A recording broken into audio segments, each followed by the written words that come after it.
മരുത്വാമല ഒരു തപോഭൂമിയാണ്. മരുന്നും മാരുതനും പാറക്കെട്ടുകളും അപാരമായ ശാന്തതയും നിറഞ്ഞ ഒരിടം. അഗസ്ത്യമുനിയും ചട്ടമ്പിസ്വാമികളും ശ്രീനാരായണ ഗുരുവുമെല്ലാം ആത്മചൈതന്യം കണ്ടെത്തിയ മല.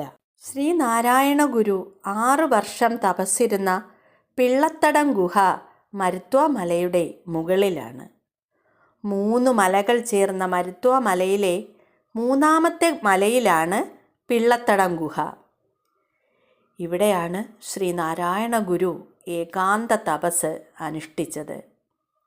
ഗുരുവിനു മുമ്പും ശേഷവും ഒരുപാട് സന്യാസിവര്യന്മാർ ഇവിടെ തപസ് ചെയ്തിട്ടുണ്ട്. കൊടും വേനലിലും പിള്ളത്തടം ഗുഹയ്ക്കുള്ളിൽ നല്ല തണുപ്പാണ്. 2 പാറക്കെട്ടുകൾക്കിടയിലെ വിള്ളലാണ് ഗുഹയുടെ വാതിൽ. പാറക്കെട്ടിനിടയിലൂടെ ഒരാൾക്ക് മാത്രം നൂഴ്ന്നിറങ്ങാവുന്ന ഒരു വഴിയുണ്ട്. ഗുരു തപസ്സിരുന്നയിടത്ത് എല്ലാ മാസവും ശ്രീനാരായണ ഗുരുവിൻ്റെ ജന്മനക്ഷത്രമായ ചതയം നാളിൽ പൂജകൾ നടത്തി വരാറുമുണ്ട്.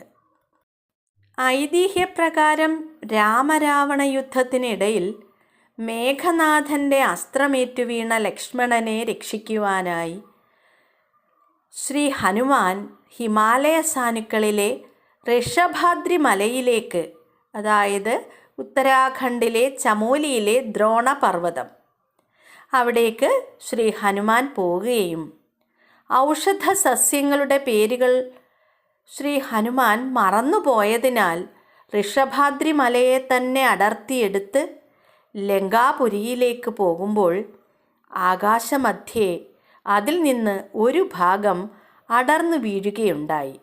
അതാണത്രേ മരുത്വാമല എന്ന് ഐതിഹ്യമുണ്ട്. പിള്ളത്തടം ഗുഹയ്ക്കുള്ളിലെ ദൃശ്യങ്ങളാണ് നാം കാണുന്നത്.